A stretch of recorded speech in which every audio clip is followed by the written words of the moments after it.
aos crentes na cidade de Éfeso, sentados mesmo, irmãos. Carta de Paulo aos crentes na cidade de Éfeso. Quem achou, pode dizer amém. Amém. Capítulo de número 5.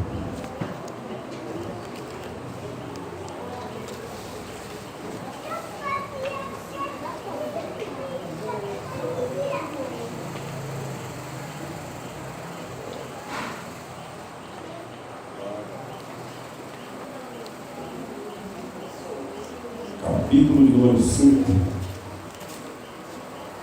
versículo 22 até o versículo número 30.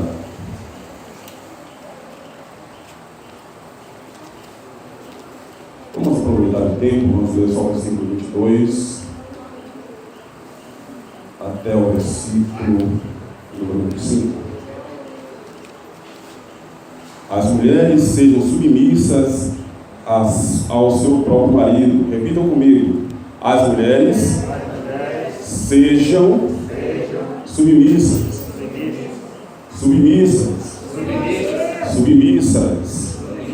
ao seu próprio marido, como ao Senhor. Ou normalmente. Porque o marido é o cabeça da mulher, como também Cristo é o cabeça da igreja, sendo este mesmo o Salvador do corpo. Como porém a igreja está sujeita a Cristo, assim também as mulheres sejam em tudo submissas ao seu marido. Versículo 25. Maridos, amai a vossa mulher, como também Cristo amou a igreja e a si mesmo se entregou por ela. Só os homens. Repitam comigo o versículo 25, na versão que tem em mãos. Maridos,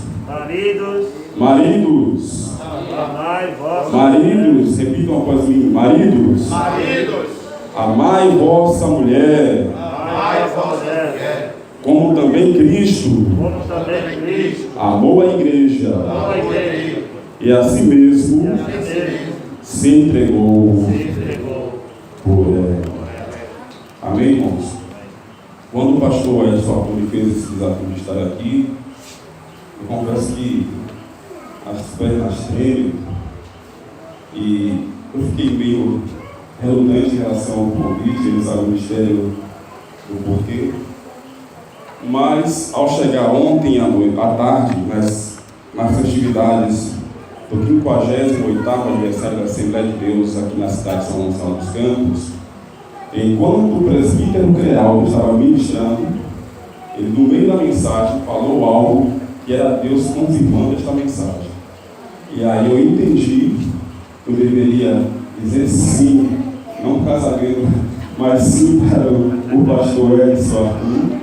E o outro compromisso que eu tinha para hoje à noite, Deus deu graça que eu consegui relocá-lo.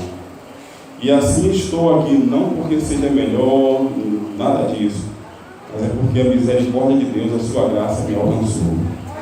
E eu tenho certeza que vocês também estão aqui por causa da graça e da misericórdia de Deus. Nós fizemos uso de um texto que é bastante conhecido, irmãos. E o tema dessa mensagem, de alguma forma, aborda o tema dessa campanha deste mês de maio de 2021, que é Família, Projeto de Deus. Para que os irmãos entendam que família é projeto de Deus, ao invés de eu falar de família, eu vou falar de casamento. E vocês vão perceber que casamento e família é projeto de Deus. Para Deus, a família é uma instituição solene e insolúvel, a não ser pela morte. Fora disso, família e casamento para Deus não existe divisão. Eu vou piorar, não existe separação. A coisa é tão séria que a Bíblia chega ao ponto de dizer que se um dos dois traírem, e aí os dois aceitarem a traição para permanecerem juntos, para conservar o projeto de Deus, conserve o projeto de Deus, conserve o casamento, mas não dissolva a família. E aí nós vemos, todos me ouvem? Vou perguntar a todos em breve. Oh, glória! Alguns solicitou se o senhor puder ministrar aqui. Sim, nossa. Eu vou vir aqui para ficar mais fácil. Agora sim, agora eu vejo, irmãos. São os meus óculos, irmãos. Ele estava dizendo, Deus instituiu esse projeto família, e nesse sentido, irmãos, o tema que Deus colocou no meu coração está atrelado a isto, o sobrenatural de Deus no casamento. Eu poderia dizer o sobrenatural de Deus na família. Família não é projeto de Deus. E aí, quando nós passamos a passear nas Escrituras Sagradas, nós percebemos o quanto Deus se importa com a família e o quanto Satanás luta em pleno século XXI para destruir a família, a referência paterna, a referência materna, a referência sexual, a referência de gênero, a referência de autoridade.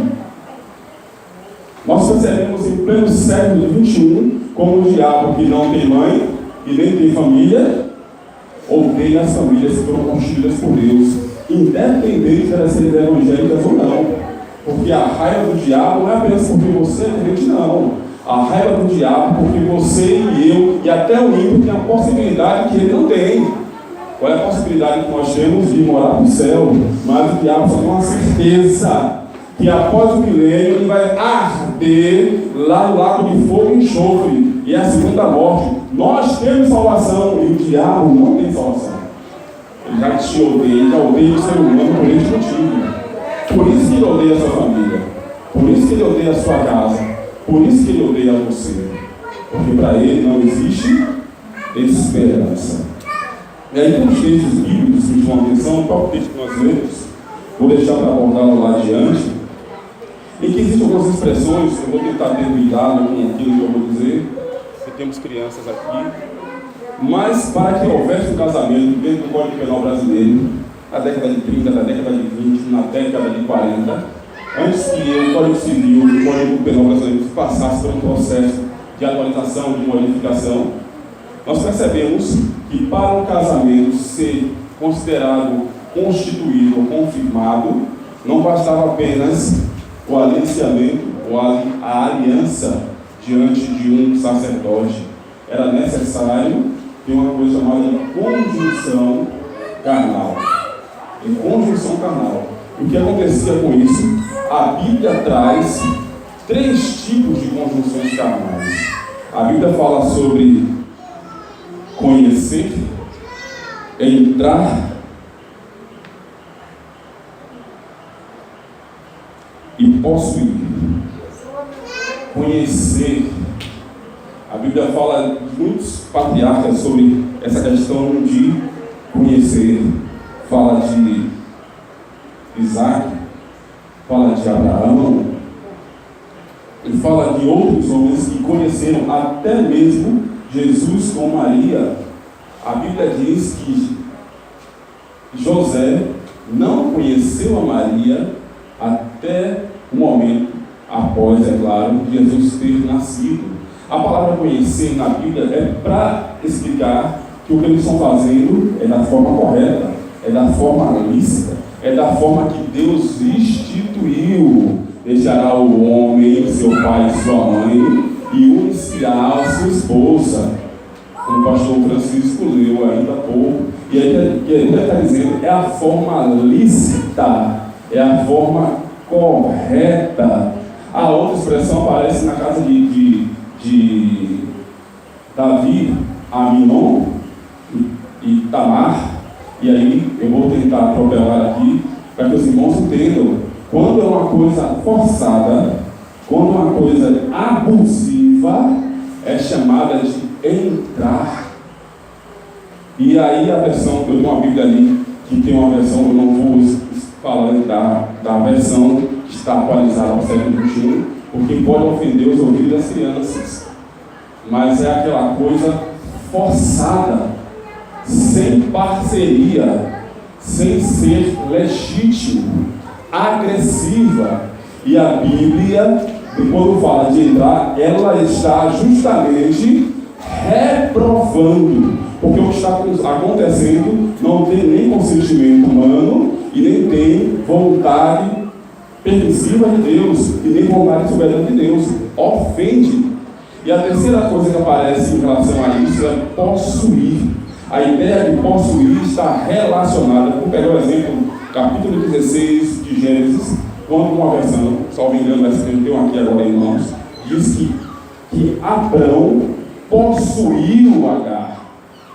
Agar era apenas um objeto que Sara achou por bem de dizer: olha, ela é minha escrava, não tem direito, não tem voz, faz o que eu quero, então deite-se com ela. E o texto bíblico, nessa versão que tem irmãos que está aqui, que é da Sociedade Bíblica do Brasil, diz que Abrão a possuiu, ou pior a palavra, tratou-a como um objeto. Deus não quer que a mulher seja tratada como objeto. Deus não quer que a mulher seja entrada, agredida. Deus quer que a coisa aconteça de forma legítima, para que Deus também se agrade do seu leito sem mácula, sem mancha, sem algo que venha denegrir a sua casa, a sua família. Percebam que quando eu estou falando aqui, estou falando para os dois lados. Para o homem, para a mulher, para a minha esposa, para mim, para todos.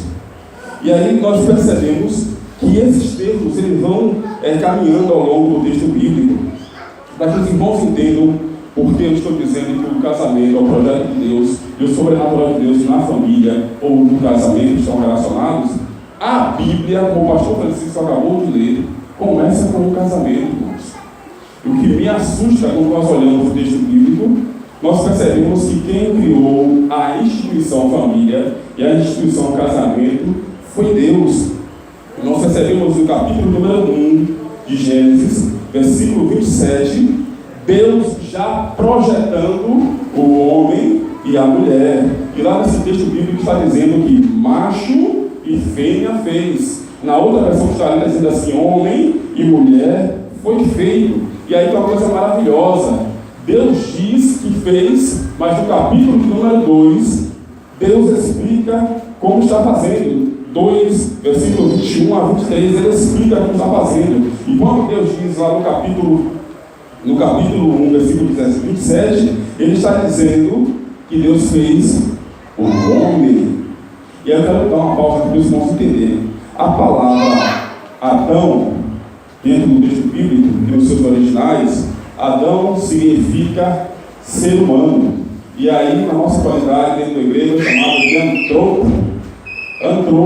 Então, Adão, quando Deus fez Adão, Deus estava confeccionando o ser humano.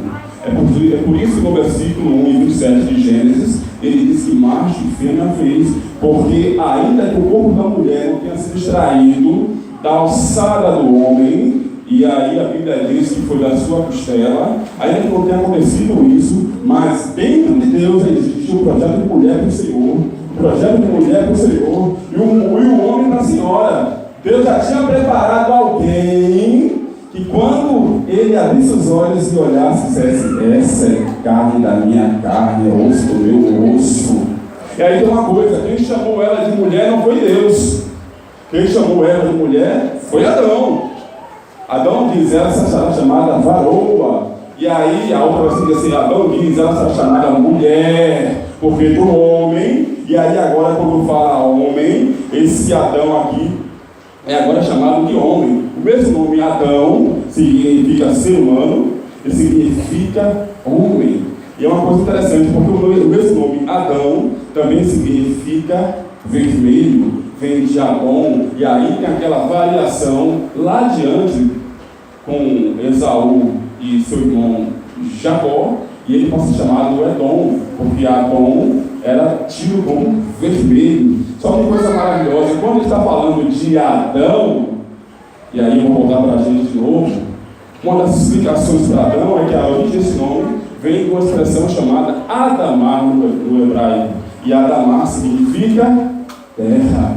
Aí você precisa entender uma coisa, marido e mulher. Por mais que esse homem tenha a cara feia, a cara bonita, seja forte ou seja fraco, por mais que essa mulher tenha a cara bonita, a cara feia, seja forte ou seja fraco, você precisa lembrar que todos dois são pó. E por serem pó, por serem terra, também tem as suas fragilidades. Deus poderia ter feito Adão do marfim, do elefante. Deus poderia ter feito Adão do diamante.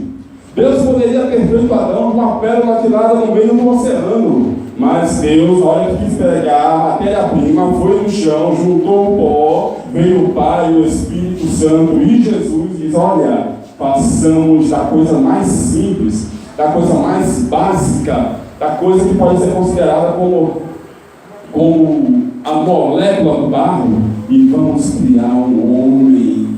Por que vamos criar um homem do pó da terra? Porque no pó da terra Deus faz, e Deus depois desfaz, Deus molda conforme o seu querer. É por isso que a gente ainda tem direito à salvação. Porque Deus, quando quer tratar com a gente, se fosse o marfim, se fosse a pérola, se fosse o diamante, errou, como é que Deus iria corrigir? É claro que Deus é Deus, né? Eu vou usando a linguagem humana. Mas por sermos pó, ele vai lá, figurando que não sei não. Tá dando escorregadinha, vem aqui. Aí a gente canta, desemborca o vaso de Jesus, enche de azeite, mas antes de encher de azeite, Jesus pega o pau para poder moer, para poder um dia virar um vaso. É um processo, irmãos. E aí a Bíblia diz que a mulher é um vaso mais fraco. Deus está fazendo questão de dizer que nós somos pó, que nós somos barro. E aí nós vamos percebendo que lá adiante, irmãos, capítulo 3, versículo 20, Adão agora, além de chamar a mulher de mulher, chama de Eva e completa. Ela é a mãe de todos os seres viventes. E aí essa versão que tem o teu irmão que está no carro diz assim: ela é a mãe de todos os seres humanos. Olha que coisa maravilhosa. Eu vou prestar atenção que eu preguei esses dias, mas de forma simplificada. Olha o que Deus fez. Deus foi o primeiro manipulador do genoma humano. Antes de existir manipulação genética, Deus tira da alçada de Adão o DNA e faz a mulher. E ele não fez diferente, não, no sentido de ser outro personagem, não. Ele fez a mulher e esse Adão diz assim: é a minha imagem, parece comigo. Seu marido pode até ter um nariz grande, pode ter um pé 44, mas quando olha para ele assim, não é que o pé dele é igual ao meu, não é que a gente se encaixa, não é que a gente se complementa, não é que a gente não via norma que o caso é sério, não é que a gente consegue se entender. Não sei se vocês estão conseguindo acompanhar o raciocínio. Mas quando a coisa é feita dentro da vontade de Deus, certinho, é como se fosse a mão e a luva. A mão certa na luva certa. E aí tem um mistério. As duas mãos se juntam, se casam e formam uma família, que é projeto de Deus. E aí, irmãos, tem outra coisa interessante. Só existe, não se ofendam com o que eu vou dizer, só existe diante de Deus família e casamento da forma instituída por Deus, consentida, né? Aquela versão que eu falei, com conhecimento, sem agressões, sem ofensas. Vou parar por aqui, deixa eu parar. E heterossexual. Não existe à luz, não estou falando, irmãos, antes que alguém queira me bater, à luz da questão, não vou explicar assim, religiosa, não. Estou falando da origem hebraica do casamento. Não existe outro tipo de casamento diante de Deus que não seja homem e mulher. Essas bestialidades que existem aí, que eu não vou citar, respeitando as crianças, não vou citar. A Bíblia de Gênesis e Apocalipse condena. Não existe diante de Deus. E quem tais coisas pratica está fora do projeto de uma família onde o Espírito Santo faz morada. Por quê, irmãos? No hebraico, homem também é chamado de Ish. O masculino, o macho, é chamado de Ish. E a mulher é chamada de Isha. A mulher é chamada de Isha. A fêmea é chamada de Isha. Quando os dois se juntam, dentro da escrita hebraica, entre eles, irmãos, aqui está o homem, porque a escrita da direita para a esquerda, e aqui está a mulher. Quando os dois se juntam, nessa junção dos dois, já que não há vírgulas entre as palavras hebraicas, não há vírgula escrita por inteiro, não há separações. Quando elas estão juntas, claro que os homens separam só para facilitar a leitura, mas quando juntam, no meio das duas, há a inicial do nome de Deus. Vou dar um exemplo de Ezequias. No final aparece Ias, Malaquias, Ias, aleluia. Aleluia, irmãos, não é um ato de glorificação, não. Aleluia é uma ordem. Halel significa louve, e o Iá significa Jeová. Quando alguém grita aleluia, outro responde santo. Quando alguém grita aleluia, outro diz Deus vive. Quando alguém diz Halel, que é louve e adore, os outros engrandecem ao Iá, a Iavé, a Jeová. Então, quando a mulher se junta com o homem, todos me ouvem, no meio do casamento dos dois, Deus está presente. A junção do nome da mulher, quando o homem, aqui está a mulher, aqui está o homem, mas Deus está no centro, aprovando a família que foi alicerçada na rocha. E aí, irmãos, eu vou adiantar. Deus é aquele que celebra o meu casamento. É uma coisa maravilhosa isso aqui, irmãos. Porque Deus faz o homem, e aí Deus observa tudo que ele fez e diz é bom. Depois Deus olha assim e diz, isso não é bom.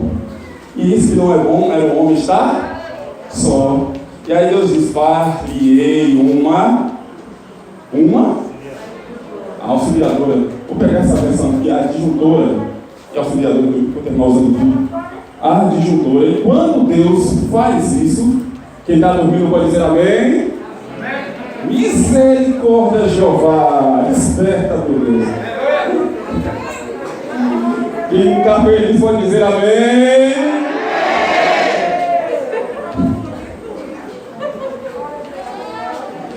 E aí o que acontece, irmãos? Deixa eu voltar aqui para a minha base. Quando Deus faz a mulher, olha que coisa maravilhosa. Deus vira assim, olha, isto é muito bom. Sabe o que é muito bom? Isso é mais que bom. Eu vou usar a linguagem da juventude, isso é top. Vou usar a linguagem inglesa, isso é the best. É o máximo. Quem está dizendo isso sou eu? Não. Os anjos. Quem está dizendo isso é o Todo-Poderoso, que se alegra pela tua família, pela tua casa. E saber que você está vivendo conforme a vontade do que Ele planejou para você. Não é Miguel, Gabriel, Rafael, sei lá se existem outros anos da vida. Não é não sou não. É Deus assim, olha, isto é muito bom. Por quê, irmãos? Porque está dentro da vontade soberana de Deus.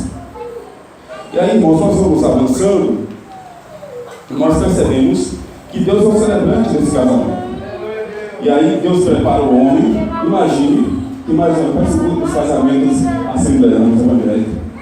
O homem fica esperando, né? A novidade da minha noiva. Claro que no casamento de lá é o contrário. A novidade é o homem. A noiva tem que esperar. Ficar atenta. Lembra da parábola das 10 virgens? Vou corrigir isso. As 10 virgens não são a noiva.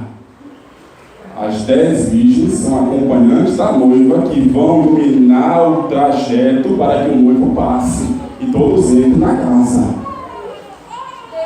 Todos me ouvem? E aí o que acontece? Deus fez isso para ser o casamento esperando. O noivo fica ali esperando. Depois que acordou daquela anestesia. O primeiro anestesista do mundo foi Deus. O primeiro cirurgião do mundo foi Deus. O primeiro manipulador de genoma da genética do genótipo foi Deus.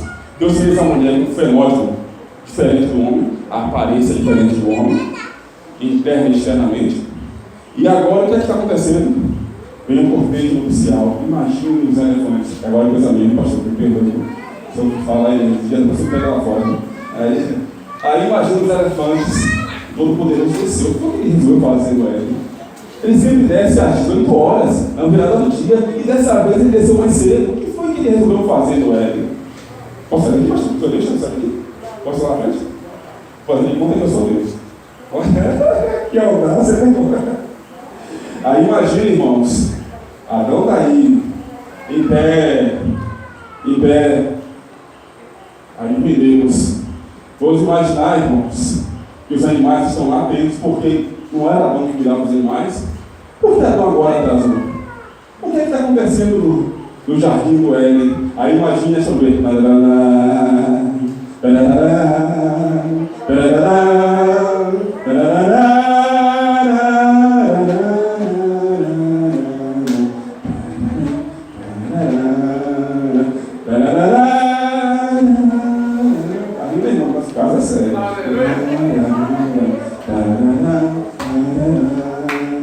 Está acontecendo, irmãos? Deus vinha trazendo Eva pelo braço, irmãos. Vocês conseguem entender? O texto bíblico diz que foi Deus que trouxe e apresentou a Adão. Ela não viu só não. Deus levou até o encontro de Adão. Lembra o bíblico? Ao encontro de Adão. Então você entender por que família é um projeto que Deus conduz, irmãos. Você não sabe a fúria que o diabo tem contra a sua família. Porque todas as vezes que ele olha para a sua família assim, olha, o projeto de Deus está dando certo. E eu odeio esse negócio com família. Você não sabe por que o inimigo está atacando a sua casa. Vou te dizer, é porque a sua família está guardada em Deus, cercada por Ele. Foi Ele que conduziu o teu marido, a tua esposa, e aceitou quando você disse sim para ela e sim para ele, e ninguém mais pode morrer, a não ser a morte. Então quem morre é o diabo! E a gente vive feliz para todo sempre. Todo sempre, irmãos. E aí Deus vem e entrega Eva a Adão. Eu vou adiantar para o fim, senão eu vou ficar falando até amanhã de manhã. E aí quando isso acontece, irmãos, Adão recebe esta mulher. E aí Deus agora olha e Deus se alegra com aquilo que está vendo. Sabe?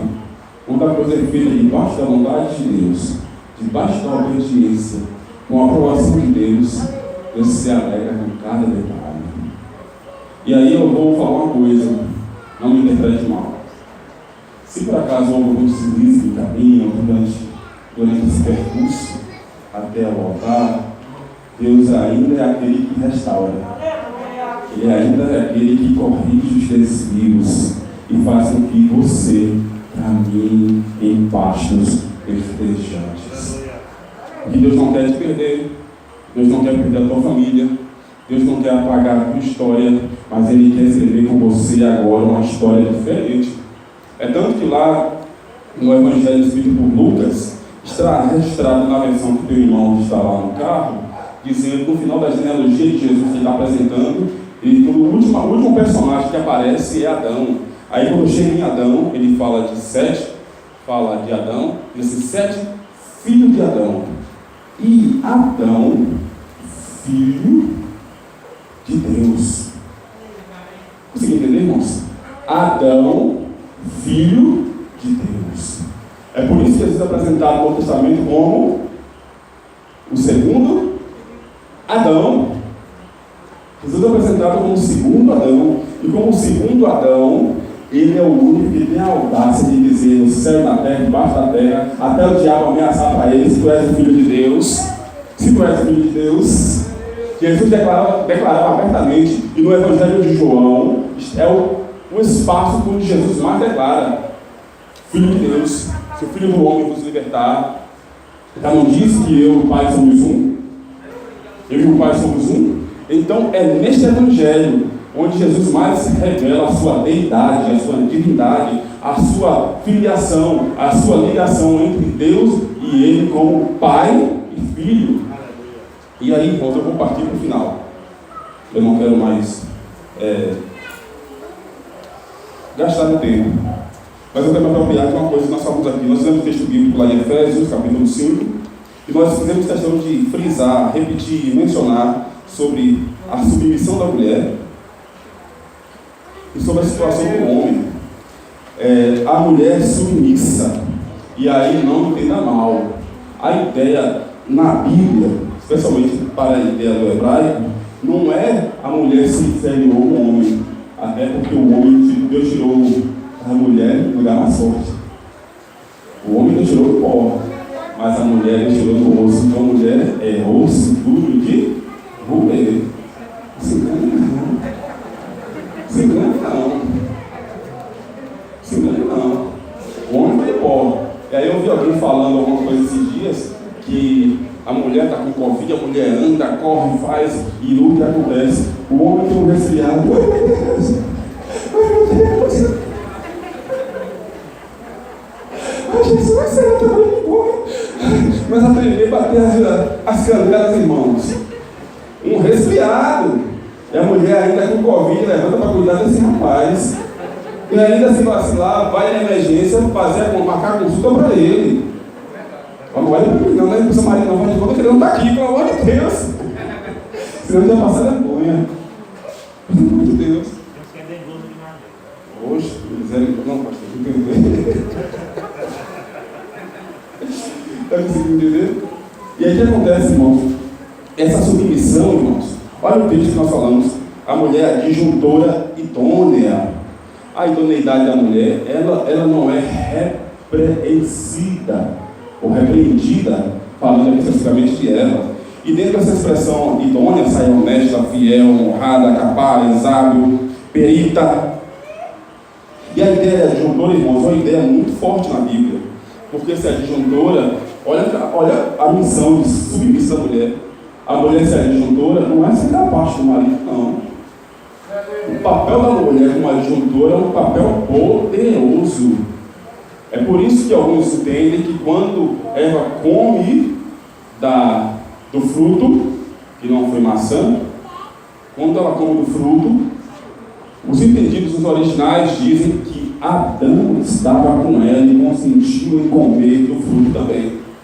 É por isso que o castigo, o pecado cai sobre Adão e não sobre Eva. Não era só porque ele era o cabeça, não, porque ele estava do lado. Ele não repreendeu, ele não tirou ela de fazer isso, ela fez e ele concordou em fazer também. E aí o que acontece? A ideia, na palavra disjuntora, no seu original, sai auxiliadora,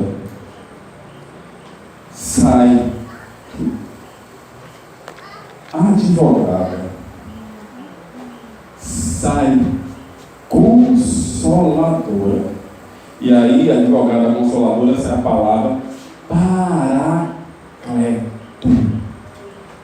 Me chama a atenção que o único personagem do texto bíblico, depois da mulher que recebe essa expressão, é o Espírito Santo. Depois de Eva, depois da mulher virtuosa, no capítulo 31 de Provérbios, o único personagem do Novo Testamento que recebe essa expressão é o Espírito Santo. Sabe por quê? É o Espírito Santo que nos cerca e nos convence do pecado, da justiça e do juízo. É o Espírito Santo que nos prepara e nos capacita para nós morarmos nos céus. É o Espírito Santo que nos aconselha e diz assim: olha, não é por aí. É o Espírito Santo que diz: olha, vai por aqui. É o Espírito Santo que diz assim: olha, você precisa ler a palavra. É o Espírito Santo que diz assim: olha, vou preparar um lugar, vou preparar um lugar, mas não vou deixar você só. E olha como Deus é maravilhoso. Aí Deus coloca a mulher para fazer esse papel com a gente. Não sei se vocês conseguiram entender, irmãos. Muitas vezes, certos homens não fazem bobagem, porque Deus colocou uma mulher sábia que puxa o freio, irmãos. Porque se deixá-lo sem a rédea, não tem que segure.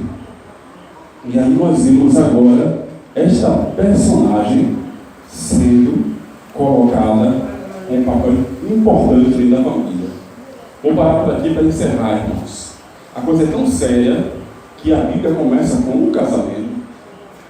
Todos me ouvem?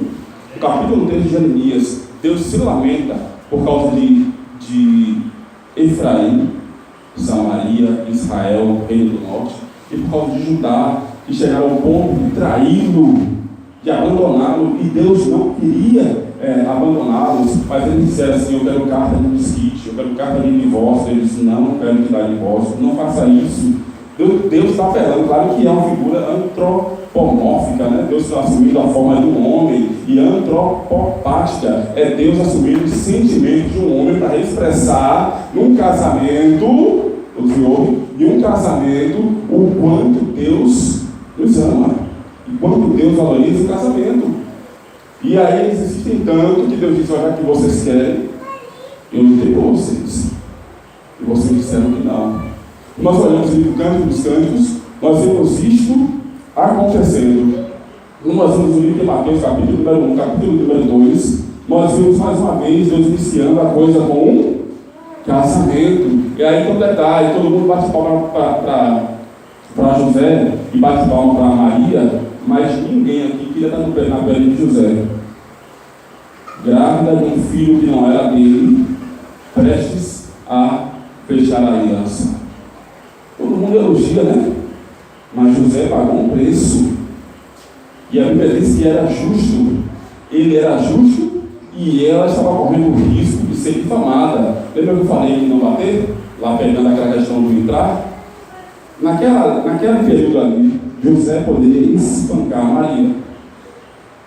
José poderia difamar Maria, lançar nela uma má fama. José poderia apedrejar Maria. Vou pedir para os homens: não espanque, não calunie ou difame, todos me ouvem, e não mate. Sabe por quê? Porque você, na qualidade de José, você é justo. Justo. E aí vou dar um pulo para frente, no capítulo 3, 2 de João. Jesus começa o seu ministério justamente em um casamento, porque resolveu começar com uma família sendo constituída. E no capítulo 2 de João começa agora com um casamento, porque casamento é projeto de Deus e família é projeto de Deus. Deus começou no Gênesis com a família, Deus continuou no início do Novo Testamento com a família, e Deus vai terminar após o milênio, para alguns sim, para outros antes do milênio, eu acredito também nisso, com um casamento. Vocês todos estão entendendo? O casamento nunca saiu da mente de Deus. E aí o Espírito Santo, quem é o Espírito Santo? O Espírito Santo é o amigo do noivo. Como João fala no capítulo 13, Evangelho de João, João Batista fala, diz assim: olha, eu disse para vocês que eu não sou o Cristo, mas o amigo se alegra pela vida do noivo, pelo seu casamento. E desde agora, João Batista falando, ele diz assim: olha, o meu prazer está completo, porque eu já vi o noivo. Nós, crentes da igreja invisível, não é da denominação, é aqueles que vão morar no céu, estamos nos preparando para viver uma boda, ou as bodas, já que a ideia de boda lá no judaísmo são 7 dias, a cultura judaica, 7 dias de festa. No céu, 7 anos de alegria. Na terra, 7 anos de tribulação. Os 7 anos de alegria lá no céu é o casamento do Cordeiro com a sua noiva. E aí o capítulo 22 de Apocalipse diz assim: o amigo, aquele que grita lá nas palavras de Jesus: eis o noivo. sair-lhe ao encontro. E assim, o amigo, o Espírito Santo e a noiva. Diz assim, olha, a noiva, você sozinha não é noiva, mas se nós como igreja diz assim, ó, a noiva, se nós dizemos assim, fala assim comigo, a noiva, eu, você, a noiva, eu, você. O Espírito e a noiva dizem, vem, vem noivo. E aí os dois gritam, Maranata, família, projeto de Deus. Amém.